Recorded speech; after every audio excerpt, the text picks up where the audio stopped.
Bienvenue sur le plateau des émissions politiques du Cercle Sully. Aujourd'hui, invité spécial, je reçois une femme politique engagée qui est leader du mouvement Changement Citoyen. Je reçois Claire Ames.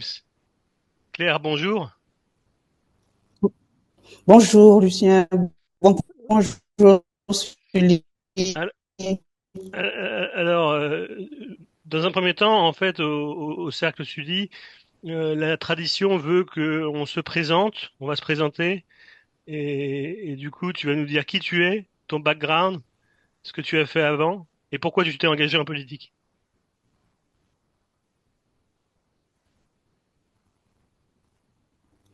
Oui, je m'appelle Claire M. J'ai 66 ans, je suis mère et grand-mère. Je suis marseillaise de naissance. Et effectivement, je suis la présidente du parti Changement Citoyen. Alors, mon CV associatif et politique est tellement long. Vous savez, quand on arrive à cet âge-là, c'est que, Ouais. a priori, on a fait beaucoup de choses, donc je ne peux pas tout égrener. Les personnes qui seront curieuses pourront aller le lire sur le site changementcitoyen.org où vous avez le détail de tout ce que j'ai pu faire associativement et politiquement. Mais en gros, je suis connue pour être le porte-parole du CAVAD. Ça fait combien de temps que tu C'est fais de un la politique? collectif action. Oh Ça là fait là, ça fait bien 20 ans. 20 Ça ans. fait bien Ouais. 20 ans. Donc, oui. Donc, je suis beaucoup plus connue pour être la porte-parole du CAVAD, le collectif Action pour les victimes anonymes du Dakar. Et ça, vous pouvez le trouver sur le site Stop Rally Dakar. Mhm. Mais sinon, après avoir fait d'autres actions un peu moins importantes, je me suis lancée en politique parce que j'ai vraiment vu la nécessité de, de s'immerger dans le combat quand on veut faire changer les choses. D'accord. C'est quelque chose en fait que tu as dans les tripes, en fait, la politique. En fait, comment tu la définis, toi, la politique, à ton niveau? Mais ce n'est pas que je l'ai dans les tripes, en fait. C'est que j'ai été obligée de me lancer Mhm. en politique, pardon. C'est que un beau jour, dans le deuxième arrondissement de Marseille, Mhm. il y a eu un incident. Une employée a déchiré mes papiers d'identité. Elle a estimé que je ne ressemblais pas à la photo qui était sur mes papiers d'identité que je venais de renouveler. Et elle a Donc, déchiré j'ai comme été ça les... interpellée par cette personne qui, tout à fait, non, mais c'est authentique. Elle a Ouais. déchiré une carte d'identité et un passeport que je venais de recevoir. Mhm. Et j'ai été extrêmement choquée dans un pays où même les chiens ont leur papier d'identité. Ouais. Donc, je me suis posé la question de savoir pourquoi une personne pouvait se permettre arbitrairement de décider de ne pas vous délivrer ce que l'administration venait de signer. Donc, j'ai alerté la municipalité sans résultat. J'ai alerté tout un tas de personnes importantes parce que naïvement, je croyais qu'à l'époque, les politiques servaient à quelque chose de concret sur le terrain. Les députés n'ont pas répondu, les conseillers généraux n'ont pas répondu. J'ai écrit à la présidence. À l'époque, c'était Jacques Chirac qui était président de la République. Je n'ai pas eu de réponse. Alors je me suis dit, étant donné que toutes ces personnes qui nous disent s'occuper de nous ne le font pas sur un cas comme celui-là, il faut mieux peut-être rentrer dans la danse pour changer soi-même les choses. Si on Mhm. considère que les choses sont mal faites, il Mhm. faut essayer de les faire soi-même. Qu'est-ce que C'est vous comme pensez? cela que, Qu'est-ce que vous pensez par rapport à l'anecdote en fait racontée sur qui est choquante en fait sur le déchirer la carte d'identité en fait qui est un acte anticonstitutionnel, antidémocratique et raciste en fait finalement presque. Qu'est-ce que vous pensez en fait de la montée des nationalismes en France et en Europe? disons que c'est quelque chose d'extrêmement profond Quand vous voyez des gens faire des choses, ce sont des choses qui leur paraissent anodines face à certaines populations. Ce sont des choses qui leur sont inculquées, soit parce qu'on leur dit qu'ils sont supérieurs, soit parce qu'on leur dit que ces personnes, on n'a pas à en faire cas, parce que effectivement, quand un employé se permet de déchirer des papiers administratifs, c'est que quelque part, elle se sait dans l'impunité. Sinon, elle n'oserait pas déchirer des papiers administratifs. Et la preuve, c'est que j'ai eu beau me plaindre, elle n'a jamais été sanctionnée, cette personne. Et d'où ça vient? Ça vient d'une manière structurelle de désigner certaines populations. C'est-à-dire de dire, il y a des gens à qui vous pouvez faire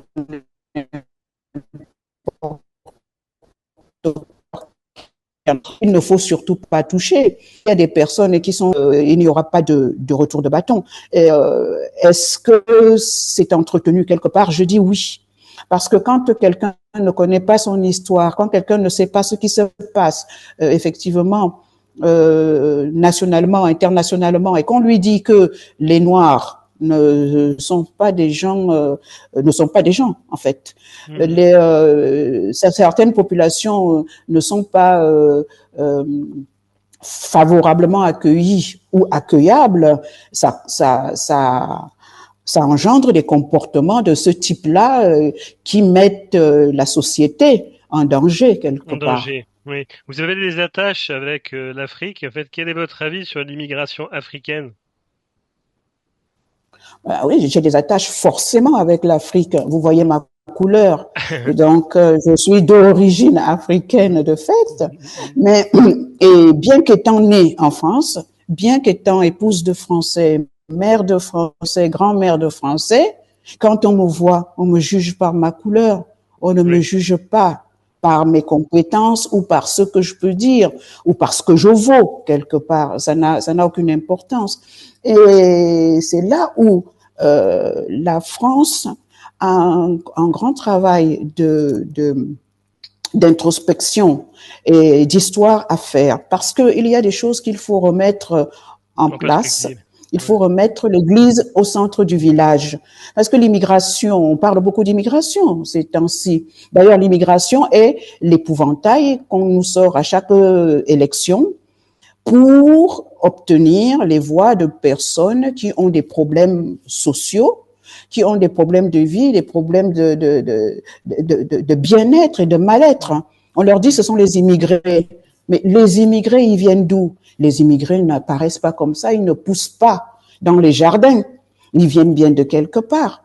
Et c'est là où, en étant honnête intellectuellement, il faut se poser la question de savoir qu'est-ce qui fait que ces gens-là viennent chez vous.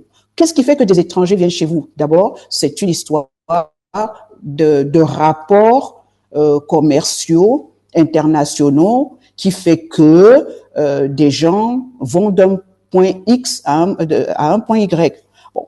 Sinon, sorti de là, vous avez des immigrations légales que les États signent entre elles. Vous laissez les gens venir chez moi, moi je laisse les gens aller chez vous. Et puis vous avez l'immigration illégale. Celle-là rentre dans la catégorie d'une mafia organisée que j'appelle la France-Afrique. Et je l'ai pu la démontrer déjà depuis deux campagnes électorales, en 2022 et en 2024. J'ai été la seule en France à dire aux gens, à dire à ces électeurs extrémistes, vous savez, les illégaux que vous avez, ils sont fabriqués par un système mafieux qui s'appelle la France-Afrique. La France-Afrique est un système colonial d'exploitation que la France a mis au point pour tenir en laisse 15 pays africains. Ces 15 pays africains donnent une dîme de centaines de milliards chaque année à la France, et ce sont des pays qui ne sont pas dirigés par des nationaux, mais par des binationaux français souvent, et qui tiennent ces pays dans une pauvreté, une dépendance criminelle qui fait que les populations sont obligées de partir de leur territoire pour venir chercher une vie meilleure en France, qu'on leur fait miroiter, alors qu'en France, bien au contraire, ils retombent dans un enfer qui n'a pas de nom.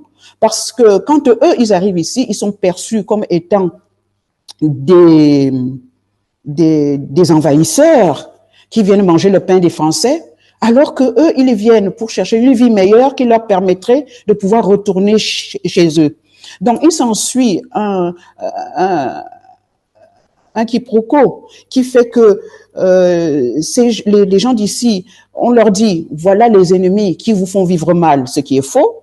Et ceux de là-bas, on leur dit, allez en France, sans savoir qu'on leur dit, allez rentrer dans un autre esclavage.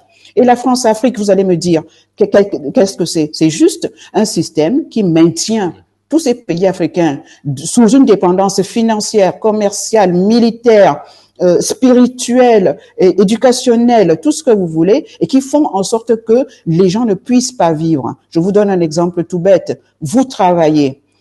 Moi, je vous dis, chaque mois, donnez-moi votre salaire. Je vous oblige à me le donner. C'est moi qui vous donne de quoi vivre. C'est moi qui vous donne de quoi nourrir vos enfants. Et quand vous me dites, je veux mettre mon enfant dans tel lycée, dans tel collège, je vous dis non, non, non, non, non. Je veux vous donner de l'argent pour que vous inscriviez votre enfant dans l'école que je veux, pendant la période que je veux. Et c'est dans ce genre de situation que beaucoup de pays d'Afrique se retrouvent. Oui. Quand on parle de la France-Afrique, c'est un sujet extrêmement tabou. Je vois depuis une semaine ou deux, on parle beaucoup d'un certain monsieur Bourgi qui serait en train de dénoncer ce qui s'est passé en Afrique avec certains présidents. Mais avant lui, il y a eu une dame respectée, une magistrate, Eva Joly, qui, dans l'affaire Elf, a découvert la noirceur de la France-Afrique. Elle l'a dénoncé dans un livre, mais personne n'en a fait. Personne n'en a parlé. Personne n'en a parlé. Alors ça sera peut-être l'objet d'une autre émission en fait qu'on fera avec vous là-dessus. En quelques mots, votre action à Changement Citoyen, en fait, vos lignes politiques chez Changement Citoyen, est-ce que vous pouvez les tracer quelques lignes, en quelques mots? Disons que Changement Citoyen a été créé pour permettre à tous les citoyens de pouvoir s'exprimer. Pourquoi? Parce que, ayant fréquenté, comme vous le verrez dans mon CV, ayant pensé, ayant cru en une démocratie réelle où on pouvait s'exprimer dans un cadre précis, j'ai vu que tous ces partis qui sont créés ont une ligne constante, c'est de garder une certaine population loin des postes de décision, loin des postes d'expression, loin des postes de pouvoir, de façon à ce que ce soit toujours une population de main-d'œuvre au lieu d'être des citoyens dans l'action.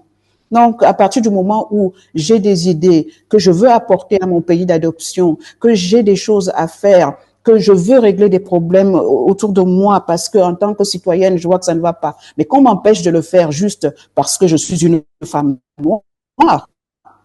Je ne vois pas l'intérêt de rester dans ces structures.